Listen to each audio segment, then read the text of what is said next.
हरे कृष्णा।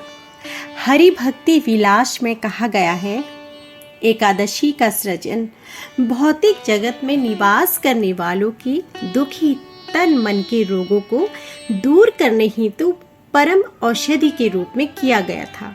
इस बात की पुष्टि करने के लिए आगे यह भी कहा गया है कि संसार रूप दृष्ट पापी मनुष्य समूह एकादशी के उपवास द्वारा तुरंत सुखी होते रहते हैं।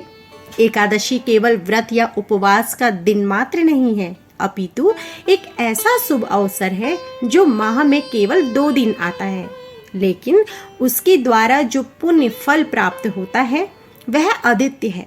इसलिए हमारे सभी शास्त्र बार बार एक ही बात का पुनरुच्चारण करते हैं कि प्रत्येक व्यक्ति को, चाहे वह किसी भी जाति, धर्म, समुदाय या लिंग का हो, उसे एकादशी व्रत का पारण अवश्य करना चाहिए।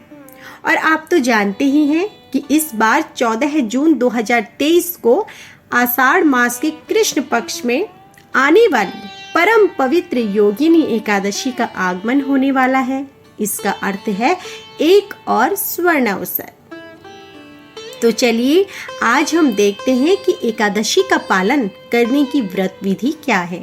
यदि आप 14 जून को आने वाली योगिनी एकादशी का पालन करने की योजना बना रहे हैं तो एक योजना और बनाइए, और वह है 10वीं के दिन एकादशी की पूर्व तैयारी। घबराइए मत, आपको ज्यादा कुछ नहीं करना है, लेकिन यदि आप एकादशी का पूरा फल प्राप्त करना चाहते हैं तो प्रयास करें कि 10वीं के दिन संध्या के बाद भारी भोजन ना लें। ऐसा क्यों? तो देर रात को भारी भोजन लेने से हमारे शरीर की व्यवस्था अपनी सारी ऊर्जा उस भोजन को पचाने में लगा देती है, जिसके कारण हमारे अंदर सुस्ती और आलस्य आ जाता है, और परिणाम स्वरूप दूसरे दिन एकादशी पर हम प्रातः जल्दी नहीं उठ पाते। तो बस इसी वजह से कहा जाता है कि 10वीं के दिन रात्रि का भोजन सूर्यास्त से पहले ले या फिर कुछ हल्का फुल्का खाएं। दूसरे दिन यानी एकादशी तिथि पर ब्रह्म मुहूर्त का समय है सुबह 3:48। भारत की समय सारणी अनुसार बताया गया समय कैलेंडर में आप अपना समय देख सकते हैं। प्रयास करें कि एकादशी के दिन ब्रह्म मुहूर्त में उठ जाएं, अर्थात इस दिन सूर्योदय 5:24 पर होगा। तो उससे पहले आप उठकर स्नान इत्यादि कार्यों से स्वच्छ हो जाएं। तत्पश्चात यदि आपके घर में मंदिर है या भगवान का स्थान है तो वहां जाकर उस स्थान को स्वच्छ करें, गंगा जल छिड़क कर उसे पवित्र करें और भगवान के समक्ष घी का दीपक जलाएं। अब भगवान के समक्ष ये कहकर एकादशी व्रत का संकल्प ले कि हे पुंडरीकाक्ष, हे अच्युत, मैं एकादशी के दिन उपवास करके द्वादशी पर भोजन करूंगा या करूंगी, आप मेरे शरण स्थान बनिए। इस प्रकार संकल्प लेने के बाद यदि आपके पास भगवान की मंगला आरती लिखी हुई है तो उसे देखकर पढ़कर आप अपने घर में मंगला आरती कर सकते हैं। यदि यह संभव नहीं है तो इस्कॉन मंदिर में प्रातः 4:30 पर होने वाली मंगला आरती का प्रत्यक्ष या फिर ऑनलाइन दर्शन कर सकते हैं। इसके बाद आप अपने घर में तुलसी देवी की पूजा अर्चना करें। इसके लिए आप उन्हें जल अर्पण करें, उनकी 3 बार प्रदक्षिणा करें और संभव हो तो तुलसी आरती करें। तुलसी देवी से प्रार्थना करने के पश्चात अब आप उनके समक्ष बैठ जाइए और हरे कृष्ण महामंत्र यानी हरे कृष्ण कृष्ण कृष्ण हरे हरे, हरे राम राम राम हरे हरे, इस महामंत्र का जाप करें। आदर्श स्थिति तो यह है कि आप एक निर्धारित संख्या में इस महामंत्र की माला करें, जैसे कि 8, 16, 25 या फिर 32 माला। यदि आप माला का जाप नहीं करते हैं तो इस एकादशी पर आप यह कार्य प्रारंभ कर सकते हैं, कम से कम 4 माला के साथ।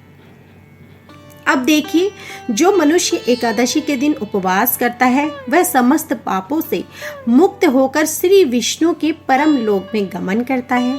तो इसलिए एकादशी के दिन व्यक्ति को अन्न का त्याग करके उपवास करना चाहिए। इस दिन किसी भी प्रकार का अन्न, दाल, चावल या उससे बनी कोई भी चीज नहीं खानी चाहिए। एकादशी में फलियां, गोभी, मटर, टमाटर की सब्जी भी वर्जित है। प्रयास करें, यदि आपका कोई शारीरिक बीमारी या फिर किसी अन्य कारण से आप संपूर्ण उपवास नहीं कर पा रहे हैं, तो आप एकादशी के दिन फल, दूध, फलों का रस, दूध से बनी हुई चीज या फिर एकादशी प्रसाद ले सकते हैं, लेकिन अन्य कभी भी ना लें। संध्या के समय घर में भगवान के समक्ष घी का दीपक प्रज्वलित करें। तुलसी देवी के समक्ष भी दीपक प्रज्वलित करें और परिवार के साथ बैठकर भगवान का कीर्तन करें। उसके बाद आप श्रीमद् भागवत गीता का अध्ययन भी कर सकते हैं। अब द्वादशी के दिन ब्रह्म मुहूर्त में उठ जाएं, स्नान आदि से स्वच्छ होकर भगवान श्री हरि की मंगला आरती करें, उनका दर्शन करें और पारण का समय आने तक हरे कृष्ण महामंत्र की अधिक से अधिक माला यानी नाम का जाप करें। द्वादशी का पारण समय है प्रातः 6 बजे से लेकर 8:32 के बीच। इस समय के दौरान भगवान को अन्न का भोग लगाकर अर्पित करें। यदि संभव हो तो भगवान का यह प्रसाद किसी वैष्णव या ब्राह्मण को भी खिलाएं। उन्हें अपनी क्षमता अनुसार कुछ न कुछ दान अवश्य दें और उसके पश्चात भगवान श्री हरि को इस एकादशी व्रत को समर्पित करके स्वयं भी अन्य प्रसाद के साथ एकादशी व्रत का पारण करें।